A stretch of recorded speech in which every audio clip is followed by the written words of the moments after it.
नमस्कार, मैं मनोज जागलान एक बार फिर आपके साथ लाइव हूँ। आपके साथ ऑनलाइन क्लास में हम जुड़ रहे हैं और हम पढ़ रहे हैं भूगोल। सब्जेक्ट जो हम कहते हैं विषय की भूगोल पढ़ रहे हैं हम, न कि जीके से संबंधित हमारी बातें चल रही हैं, सब्जेक्ट से संबंधित बातें चल रही हैं। और उसमें आज का हमारा टॉपिक जो है वो है चट्टान। चट्टान जिसको कभी कभी कभी सैल भी कह देते हैं, सैल रॉक्स जिसका नाम होता है। आज हम इस टॉपिक पे चर्चा करेंगे। सबसे पहला सवाल होता है कि चट्टान होती क्या है। तो जो हमारी पृथ्वी है, पृथ्वी जिसका ऊपर वाला भाग जिसको हम लिथोस्फियर कहते हैं, लिथोस्फियर स्थल मंडल, ये स्थल मंडल जो होता है ये किससे बना होता है? चट्टानों से बना होता है। किससे बना होता है भी? चट्टानों से। यहां आपको एक बात ध्यान रखनी है कि खनिजों का संगठित रूप, जब ये कण अलग अलग होते हैं तो इनका नाम होता है मृदा।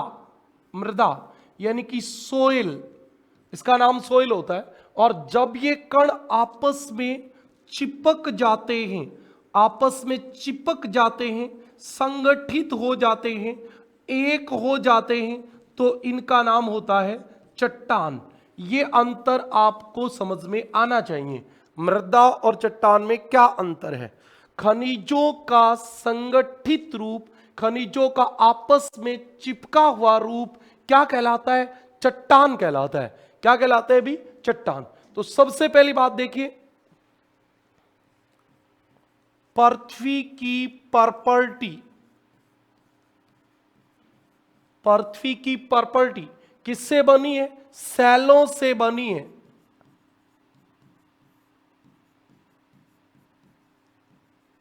ये चट्टान, सैल और रॉक एक ही वर्ड है, तीनों एक ही शब्द है, याद रखना। अब चट्टान का निर्माण किससे होता है? तो सैल या चट्टान का निर्माण बताओ भी किससे होता है?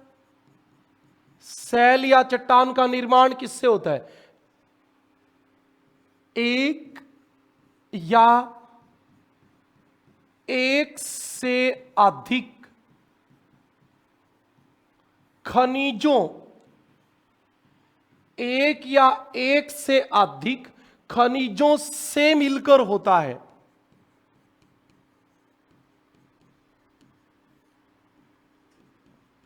यानी कि आपका यहां जो निष्कर्ष निकला वो ये निकला कि चट्टान जो होती है वो किससे बनी होती है?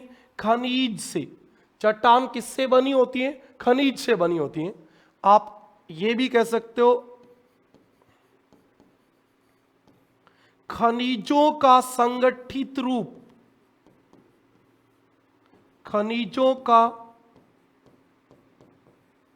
संगठित रूप चट्टान कहलाता है। यहां आपको मैं तीन बातें बताने वाला हूं, वो ध्यान रखें। नंबर एक, मृदा। मृदा क्या होती है? असंगठित रूप, खनिजों का असंगठित रूप होती है। चट्टान क्या होती है? संगठित रूप होती है। और एक आपके समुद्र की तली में भी होते हैं जिनको हम कहते हैं महासागरीय निक्षेप, ओशियन डिपॉजिट्स। वो भी आपके क्या होते हैं? असंगठित रूप होते हैं। याद रखना, जब ये कण आपस में चिपक जाएंगे तो आपकी चट्टान बन जाएगी। सोचिए, आपके घर पे बालू रेत है, बालू रेत, और उस बालू रेत के ऊपर आपने पानी डाला या आपने उसके ऊपर पत्थर रख दिया, ये बालू रेत के कण आपस में चिपक गए तो ये क्या बन जाएगा? बालू पत्थर। जब तक ये कण चिपके नहीं थे तब तक नाम था बालू रेत, और जब चिपक कर एक हो गए तो नाम क्या हो गया? बालू पत्थर। पहले तो थी वो मृदा और अब क्या बन गई? चट्टान। तो आपको अंतर समझ में आया? जब तक असंगठित रहती है तब तक उसका नाम होता है मृदा, और जब संगठित हो जाती है तो क्या कहलाती है? चट्टान। तो यही बात मैंने यहां लिखी है कि खनिजों का संगठित रूप क्या कहलाता है? चट्टान। खनिजों का संगठित रूप चट्टान कहलाता है। चट्टान शब्द की बात कर लेते हैं। एक हमारे होता है भूगर्भ शास्त्र, जिसको क्या कहते हैं? जियोलॉजी। जियोलॉजी कहते हैं, भूगर्भ शास्त्र जियोलॉजी कहते हैं। जियोलॉजी का मतलब होता है पृथ्वी के अंदर का अध्ययन करना। साइंस में एक सब्जेक्ट का नाम है ये। अब जियोलॉजी में चट्टान जो शब्द होती है, सेल जो शब्द होती है, उसका मतलब होता है केवल कठोर या दृढ़ भाग। लेकिन ज्योग्राफी में ऐसा नहीं होता, भूगोल में ऐसा नहीं होता। भूगोल में चट्टान शब्द का अर्थ विस्तृत होता है। भूगोल में ग्रेनाइट व बेसाल्ट की भांति चट्टान अत्यधिक कठोर भी हो सकती है, तो बालू पत्थर व चिक्का पत्थर की तरह मुलायम भी हो सकती है। अभी मैंने बताया बालू रेत जो है वो आपस में चिपक के एक पत्थर बन गई, जिसको हम आम भाषा में बालू रेत का डग्गड़ बोल देते हैं, बालू रेत का पत्थर बोल दे, बालू रेत का कोई भी ऐसे गोल गोल बन गया। अब उसको आप ऐसे हाथ में उठा के दबाओगे तो बिखर जाएगा। तो अब वो तो मुलायम भी है, लेकिन जब वो चिपका हुआ है तो हमारी भूगोल के अकॉर्डिंग वो चट्टान है, जबकि जियोलॉजी में ऐसा नहीं है। जियोलॉजी केवल कठोर या दृढ़ भूभाग को ही चट्टान मानती है। ओके, भूगर्भ शास्त्र जियोलॉजी में चट्टान शब्द से तात्पर्य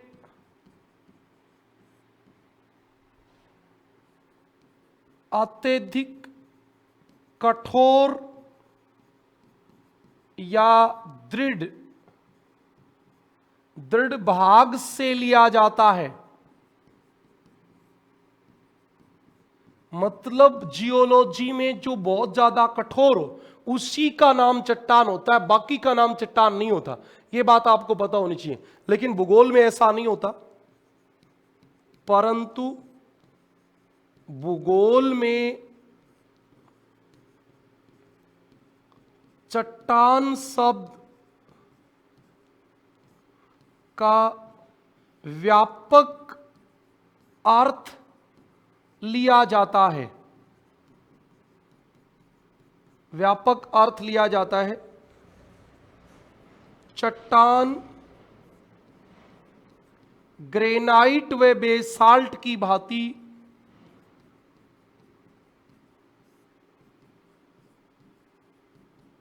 ग्रेनाइट व बेसाल्ट की भांति कठोर भी हो सकती है तथा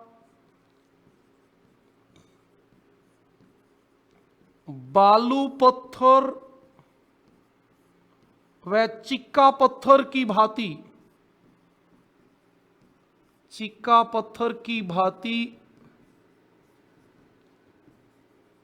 मुलायम भी।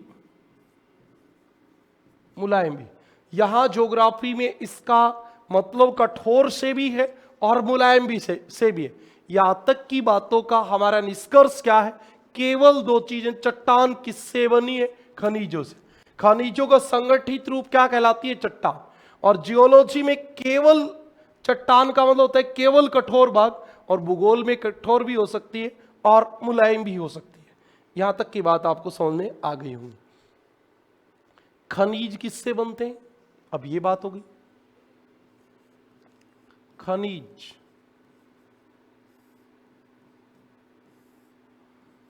दो या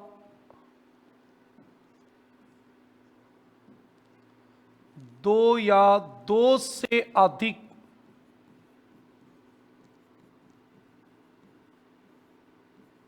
तत्व शब्द सुना होगा ना? तत्व। खनिज से छोटा क्या होता है? तत्व। दो या दो से अधिक तत्वों से मिलकर खनिज बनते हैं। लेकिन यह कंडीशन नहीं है कि हमेशा 2 या 2 से अधिक ही खनिज होंगे, ये सामान्य बात है। आगे लिख देता हूं, परंतु कभी कभी सल्फर, एक सल्फर है, तांबा है, सोना है, चांदी है, हीरा है, हीरा जैसे एक तत्वीय खनिज भी होते हैं, एक तत्वीय खनिज भी होते हैं। आपको क्या बात समझ में आई इसमें? इसमें ये आई कि कुछ खनिज ऐसे भी होते हैं जिनमें एक ही तत्व होता है, जैसे हीरा है, इसमें 100% क्या होता है? कार्बन। चांदी में भी 100% क्या होता है? सिल्वर। गोल्ड में भी 100% क्या होता है? गोल्ड। कॉपर में भी 100% कॉपर होता है, बाकी कुछ नहीं होता। ओके, समझ में आई बात? ये एक तत्व ये खनिज है। अगली इंपॉर्टेंट बात, पृथ्वी की पर्पल्टी, पर्पल्टी का मतलब ऊपर वाला भाग, पर्पल्टी का मतलब होता है ऊपर वाला भाग, इसका नाम होता है पर्पल्टी। ऊपर ऊपर का जो ठोस भाग है जिसको हम लिथोस्फीयर भी कहते थे, वो वाला पर्पल्टी। पृथ्वी की पर्पल्टी का 98% भाग, कितना भाग? 98% भाग 8 तत्वों से बना है। वैसे तो 2000 प्रकार के खनिजों का पता लगाया जा चुका है, लेकिन हमने अब आगे हम तत्वों पे, तत्वों के बाद आपको खनिज भी बताऊंगा। हमारी पर्पल्टी, सवाल आ जाए पृथ्वी की पर्पल्टी में सर्वाधिक मात्रा में पाई जाती है, आया है, सेकंड ग्रेड में है, एच स्टेट में आया है, फर्स्ट ग्रेड में क्वेश्चन है, यूजीसी नेट में क्वेश्चन है, हर एग्जाम में, केवी में, नवोदय विद्यालय में ऐसे सवाल आए। ये एनसीईआरटी की आपकी चट्टान टॉपिक पढ़ोगे तो पहले ही पेज पे सबसे पहले यही चीजें, और वही आपको मैं क्रम वाइज आपको समझा रहा हूं, लिखवा रहा हूं, और कहीं से कोई हम ऐसा नहीं कि कोई और अमेरिका से बुक ला के पढ़ाते हैं। यही आपके एनसीईआरटी की बुकें, यही आपके साविंदर सिंह, डीआर खुल्लर, इन पे आप फिजिकल ज्योग्राफी पढ़ो तो आपको सब कुछ समझ में आ जाएगा। बताओ प्रॉपर्टी में सबसे ज्यादा मात्रा में कौन सा आपका खनिज पाया जाता है? सॉरी भी, खनिज नहीं, तत्व, तत्व पाया जाता है। सबसे ज्यादा मात्रा में आपके प्रॉपर्टी में जो तत्व पाया जाता है उसका नाम है ऑक्सीजन। और यह भी पता होना चाहिए आपको, पृथ्वी की प्रॉपर्टी के निर्माण में सबसे ज्यादा योगदान ऑक्सीजन का है। अब बहुत सारे बच्चों के दिमाग में आएगा सर ऑक्सीजन तो गैस होती है। बेटा ऑक्सीजन तरल रूप में भी होती है, पानी H2O, ऑक्सीजन गैस के रूप में भी होती है, ऑक्सीजन ठोस भी होती है। आपके आयरन में, लोहे में ऑक्सीजन होती है, तभी उस ऑक्सीकरण की क्रिया से उसके जंग लगता है। तो ये वाली ठोस रूप में होती है और ये स्वतंत्र नहीं होती। ये तत्व जो आपके हैं ये प्रॉपर्टी में किसके रूप में मिलेंगे? खनिजों के रूप में, खनिजों के रूप में मिलेंगे, अकेली ऑक्सीजन नहीं मिलेगी। ये सब तत्व मिलके खनिज बनाएंगे और वो खनिज मिलेंगे आपको, तत्व नहीं मिलेंगे, याद रखना। सबसे ज्यादा ऑक्सीजन 2 नंबर पे सिलिका, कितनी होती है सिलिका? 27.7%। 2 नंबर पे सिलिका होती है। 3 नंबर पे एल्यूमिनियम, एल्यूमिनियम कितना होता है भी? 8.13%। और 4 नंबर पे आपके होता है लोहा, 5%। ये मैंने लोहा तक क्यों लिखा परसेंटेज में? इसलिए लिखा कि लोहा संपूर्ण पृथ्वी के निर्माण में सबसे ज्यादा योगदान लोहा का होता है, लेकिन प्रॉपर्टी के निर्माण में केवल कितना योगदान होता है? 5%। आप केवल इसको याद रख लो तो भी काम चल जाएगा, लेकिन यहां तक याद रख लो तो अच्छा हो जाएगा। 6 नंबर, 5 नंबर कौन होता है? कैल्शियम।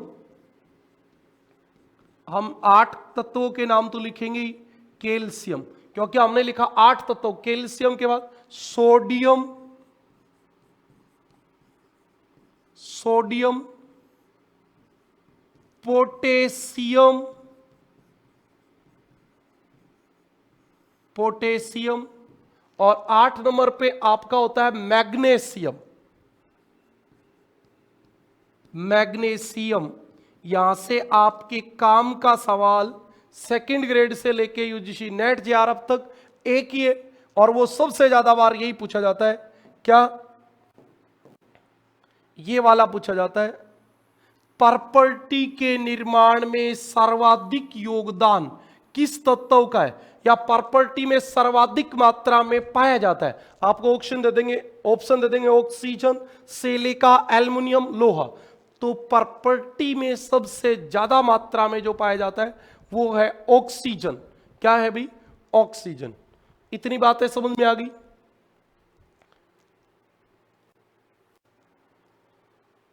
ये बात यहां तक समझ में आ गई तो अगली बात पे चलते हैं।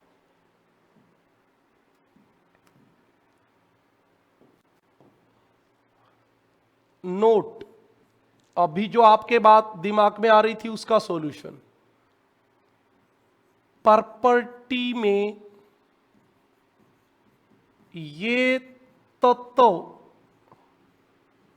स्वतंत्र नहीं पाए जाते,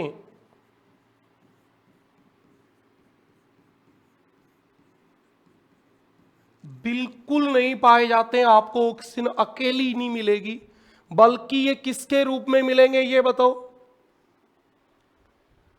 ये तत्व खनिजों के रूप में मिलते हैं।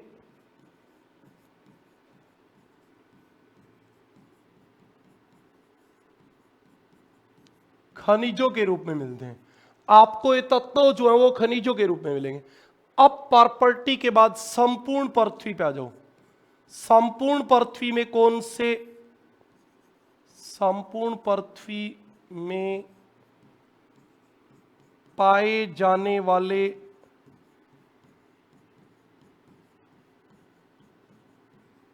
रासायनिक तत्व, आप बताओ संपूर्ण पृथ्वी में कौन सा तत्व ज्यादा मात्रा में पाया जाता है?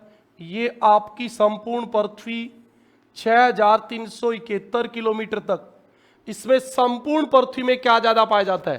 तो आपको पता होना चाहिए सबसे ज्यादा पाया जाता है लोहा, Fe, और कितना पाया जाता है? 35%। 2 नंबर पे ऑक्सीजन, कितनी पाई जाती है? 30%। और 3 नंबर पे सिलिका, Si, और कितनी पाई जाती है? 15%। आप काउंट करके देखो, 5 5 10, अच्छा लगी 1 3 3 6 1 7, 3 3 6 1 असल हो गई 7 8। 80% आपके केवल लोहा, ऑक्सीजन और सिलिका मिलते हैं। अब हम बात करते हैं खनिजों के प्रकार की। यहां तक की बात आपको समझ में आ गई क्या? एक बार कमेंट करें।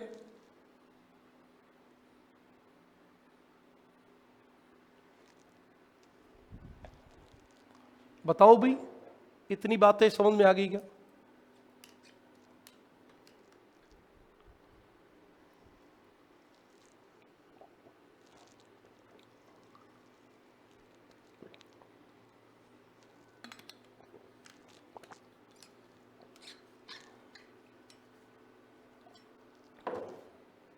ओके।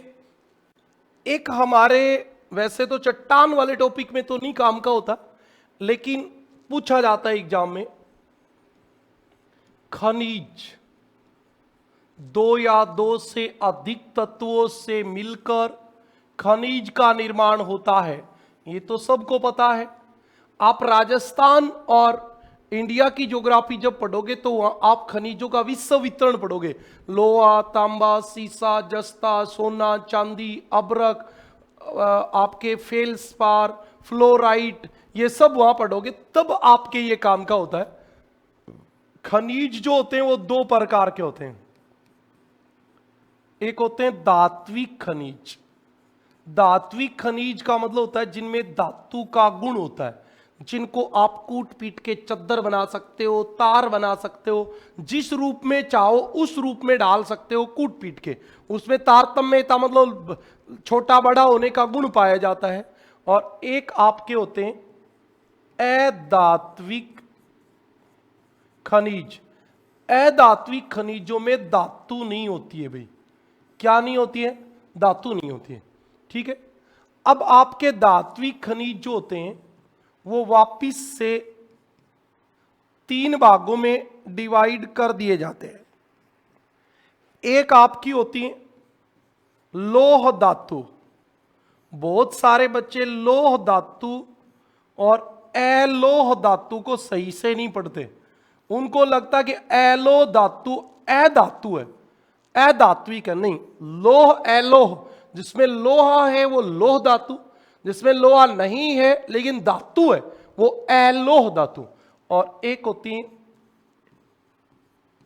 बहुमूल्य धातु। इसका मतलब आपके सोना, चांदी, प्लेटिनम, इसमें तो फिक्स नाम है सोना, चांदी और प्लेटिनम। चलो आप तब तक कमेंट करके बताओ सीसा क्या है? सीसा क्या है? आप कमेंट करके बताओ सीसा क्या है। लोह धातु में जिनमें लोहा होता है, तो लोहा मेनली दो में ही होता है। एक तो लोहे में लोहा या लोह एस्क, ये खनिज होता है, और एक मैग्नीज में। हमारी कुछ किताबों में निकिल में भी लोहा लिखा होता है, निकिल, और टंगस्टन में भी लिखा होता है। इधर एलो धातु, तांबा। आप बताओ तांबा में लोहा कब होता है? नहीं होता। सीसा, बहुत सारे लोगों को तो सीसा धातु ही नहीं लगता। सीसा धातु होता है जब बहुत ज्यादा दबाव पड़ता है तो ट्रांसपेरेंट हो जाता है, आर पार दिखना शुरू हो जाता है। सीसा और कांच में फर्क होता है। कांच कृत्रिम रूप से ह्यूमन मेड होता है, मनुष्य बनाता है, और सीसा जो होता है लेड एंड जिंक, जो सीसा जस्ता हम बोलते हैं, वो होता है नेचुरल। नेचुरल सीसा, जस्ता, सीसा, जस्ता, और बताओ जिंक, और बताओ टीन, और कोई एल्यूमिनियम, ये सब आपके एलोह धातु हैं। एलोह धातु। और अधात्विक खनिजों को भी दो वर्गों में बांट दिया जाता है। एक ईंधन खनिज। ईंधन खनिज, इसमें मेनली तो तीन ही नाम होते हैं, कोयला, पेट्रोलियम और एक प्राकृतिक गैस। लेकिन आपको पता होना चाहिए आजकल यूरेनियम व थोरियम, यूरेनियम और थोरियम जो हैं वो भी आपके ईंधन खनिज में आते हैं। और इधर सबसे इंपॉर्टेंट तो होता है अब्रक। याद रखना, अब्रक सबसे इंपॉर्टेंट अधात्विक खनिज है। रीट में भी आया हुआ सवाल है भैया, निम्न में से कौन सा है धात्विक खनिज? अब्रक। अब्रक विद्युत का 100% कुचालक होता है, ताप का, उष्मा का 100% कुचालक होता है, और चांदी सबसे अच्छी सुचालक होती है। विद्युत सबसे अच्छी जाएगी चांदी में और बिल्कुल नहीं जाएगी अब्रक में। अब्रक फास्फेट, फास्फेट, गंधक, और जितने भी बच गए आपके वो सब क्या होते हैं, अधात्विक होते हैं। एक आपको बात और पता होनी चाहिए, सीमेंट के बारे में भी पता होना चाहिए। सीमेंट अधात्विक खनिजों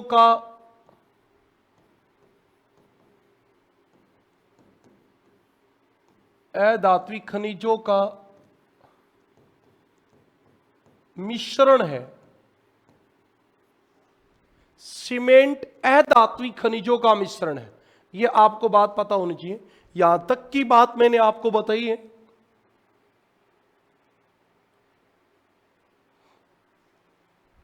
बताओ, इतनी बातें समझ में आ गई? ये तो सामान्य सी बात होती है। भारत और राजस्थान की ज्योग्राफी जब आप पढ़ोगे, रीजनल ज्योग्राफी, तो वहां ये काम आएंगे।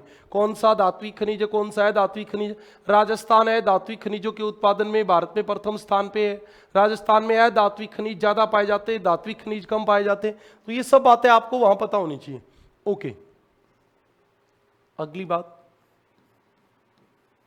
भू प्रॉपर्टी में पाए जाने वाले 2000 प्रकार के खनिजों की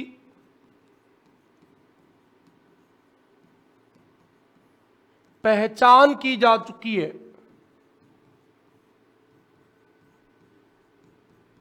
मतलब 2000 प्रकार के खनिज पाए जाते हैं प्रॉपर्टी में। लेकिन आपको याद रखना है, जिनमें से 6 प्रमुख खनिज हैं। मतलब ये 6 खनिज जो हैं वो प्रमुख हैं। प्रॉपर्टी का अधिकांश भाग इन 6 खनिजों से बना है। तो ये आपके लिए काम की बात है कि ये 6 खनिज हैं कौन से। सबसे पहला खनिज आपका है, बहुत सारे बच्चों को तो ये नाम सुना हुआ ही नहीं होता कि ये है क्या। ये आपका फेल्ड्स्पार है। फेल्ड्स्पार, ये फेल्ड्स्पर भी हो जाता है कई बार, फेल्ड्स्पार, फेल्ड्स्पार एक ही बात है। ये आपका पहला भू प्रॉपर्टी में पाया जाने वाला सबसे महत्वपूर्ण खनिज है। भू प्रॉपर्टी का 50% भाग आपके किससे बना हुआ है? फेल्ड्स्पार से। फेल्ड्स्पार किससे बना हुआ है? ऑक्सीजन और सिलिका से। और आपके मिट्टी के बर्तन और जो कांच बनता है, कांच, वो इसी फेल्ड्स्पार से बनता है। ओके, सबसे ज्यादा मात्रा में भू प्रॉपर्टी में फेल्ड्स्पार पाया जाता है। अभी ये लाइन यहां लिख देता हूं, भू प्रॉपर्टी का आधा भाग, भू प्रॉपर्टी का आधा भाग फेल्ड्स्पार से बना है। फेल्ड्स्पार भी लिख देते हैं, फेल्ड्स्पार से बना है। अब सवाल आता है फेल्ड्स्पार किससे बना है? इसमें ऑक्सीजन व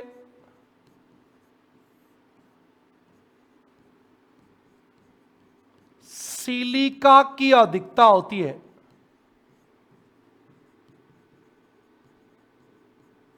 ये तो आपको पता ही है। भू प्रॉपर्टी में सबसे ज्यादा मात्रा में क्या है? ऑक्सीजन और सिलिका, तो उसी की अधिकता होती है। इसका रंग कैसा होता है?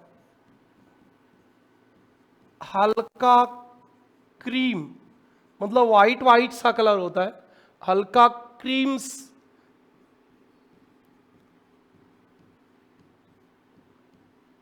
हल्का क्रीम से हल्का गुलाबी कलर होता है। काम क्या आता है? चीनी मिट्टी के बर्तन व कांच बनाने में, वह कांच बनाने में। ये आपसे रीजनल ज्योग्राफी राजस्थान भारत की भूगोल में यह भी पूछा जा सकता है कि कांच उद्योग का प्रमुख कच्चा माल क्या होता है? फेल्ड्स्पार, फेल्ड्स्पार होता है। ये आपके, अरे इधर देखो, आधा भाग यानी कि 50% भू प्रॉपर्टी अकेले फेल्ड्सपार से बनी है। तो सबसे महत्वपूर्ण खनिज तो है ही। 2 नंबर खनिज पे आ जाओ आप, क्वार्टर्ज। ध्यान रखना, क्वार्टर्ज खनिज होता है, क्वार्टर्ज खनिज होता है। क्वार्टरजाइट जो होती है वो रूपांतरित या कायांतरित चट्टान होती है। ओके, किसमें होता है क्वार्टर्ज? रेत व ग्रेनाइट का प्रमुख घटक।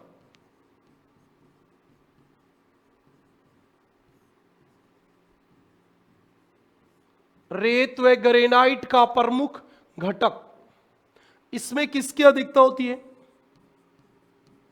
इसमें सिलिका की अधिकता होती है।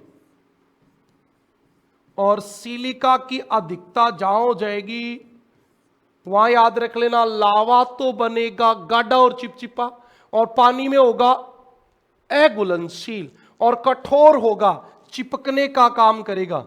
यह एक कठोर खनिज है, याद रखना। और क्या खास बात है? जल में अघुलनशील होता है। और इसका काम विशेष रूप से किसमें लिया जाता है? रेडियो व रडार में। रेडियो व रडार में उपयोग लिया जाता है।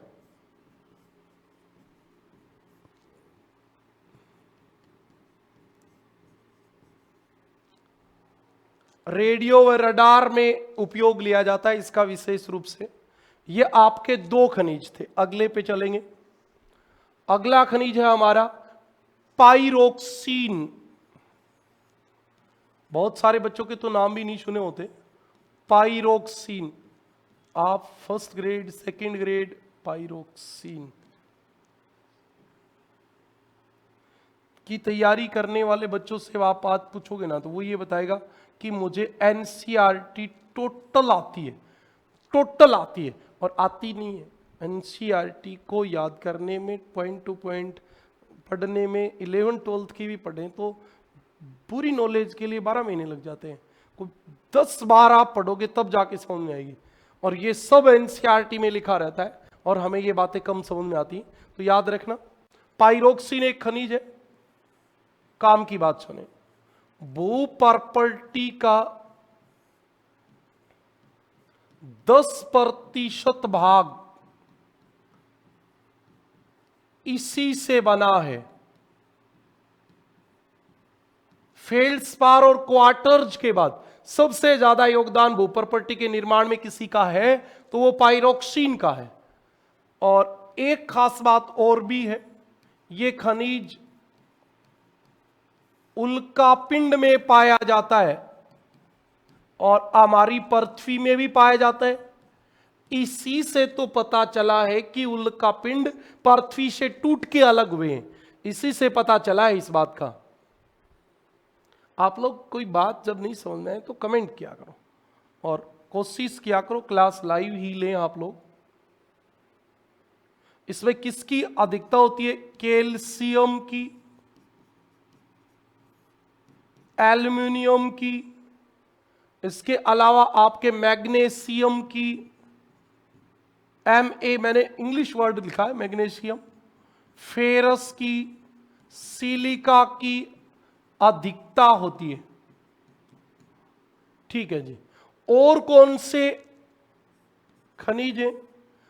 पाइरोक्सीन के बाद एम्फीबोल, कभी नाम सुना है? फी आएगा भाई, फै फल वाला, एम्फीबोल। और केवल एक बात याद रखनी है इसमें, भू प्रॉपर्टी के निर्माण में 7% योगदान। ठीक है जी। उसके बाद आप आ जाओ एम्फीबोल के बाद माइका, माइका जिसको आप अब्रक भी बोल देते हो, माइका। और एक आपका ओल्वीन, ये केवल नाम पता होना चाहिए, क्योंकि हमने ये कहा था, क्या कहा था भाई, इधर हमने कहा था कि 6 प्रमुख खनिजों से भूप्रॉपर्टी बनी है। कौन कौन से वो खनिज? Feldspar, quartz, pyroxene, amphibole, mica, olivine. 6 के 6 नाम पूरे हो गए, बिल्कुल 6 के 6 पूरे हो गए तो बात पूरी हो गई। अब आप अगले पे आ जाओ। 2 बातें और काम की हैं। एक तो ये शब्द काम का है, पेट्रोलॉजी। बताओ पेट्रोलॉजी में किसका अध्ययन किया जाता है? पेट्रोल का, खनिज तेल का, प्राकृतिक गैस का। पेट्रोलॉजी क्या होती है? पेट्रोलॉजी होती है सेलों का विज्ञान, मतलब चट्टान, science of rocks. Rocks science किसका साइंस है? रॉक्स, चट्टानों का साइंस है। इसमें किसका अध्ययन किया जाता है? इसमें खनिज व चट्टानों का अध्ययन किया जाता है।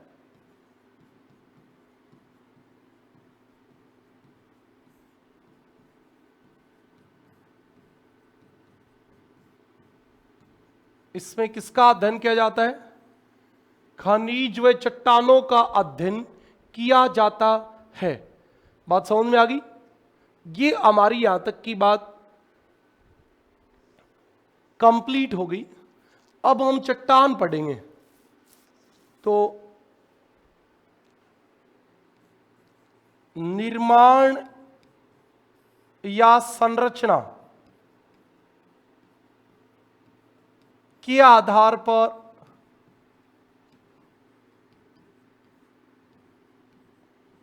चट्टान कितने प्रकार की होती हैं? चट्टान 3 प्रकार की होती हैं।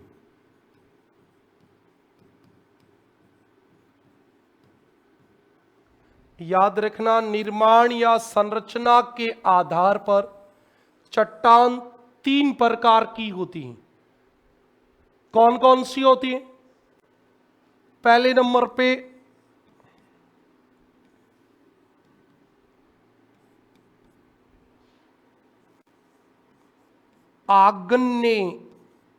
आग्नेय चट्टान, इग्नियस रॉक। ओके। 2 नंबर पे आपकी होती है अवसादी चट्टान, परतदार चट्टान, सेडिमेंट्री रॉक्स। और 3rd नंबर पे होती है कायांतरित मेटामॉर्फिक रॉक्स, कायांतरित चट्टान। ये आपकी 3 प्रकार की चट्टान है। सबसे पहले हम डिस्कस करेंगे आग्नेय पे। आप बताओ आग्नेय, सबसे पहला सवाल आप बताओगे, पृथ्वी के निर्माण में सर्वाधिक योगदान कौन सी चट्टान का है? मतलब पृथ्वी जो है उसमें सबसे ज्यादा मात्रा में कौन सी चट्टान पाई जाती है? बताओ। आग्नेय, अवसादी, कायांतरित और अनुमान नहीं है। मतलब भाई पता कैसे चले पृथ्वी बहुत गहरी है? तो अनुमान नहीं है। कौन सा उत्तर आएगा बताओ? आप लोग इसका आंसर बताओ। चलो कल तक बता देना। आज के लिए इतना ही। कल फिर मिलेंगे, तब हम चट्टानों के प्रकार का अध्ययन करेंगे आगे का। Okay, thank you.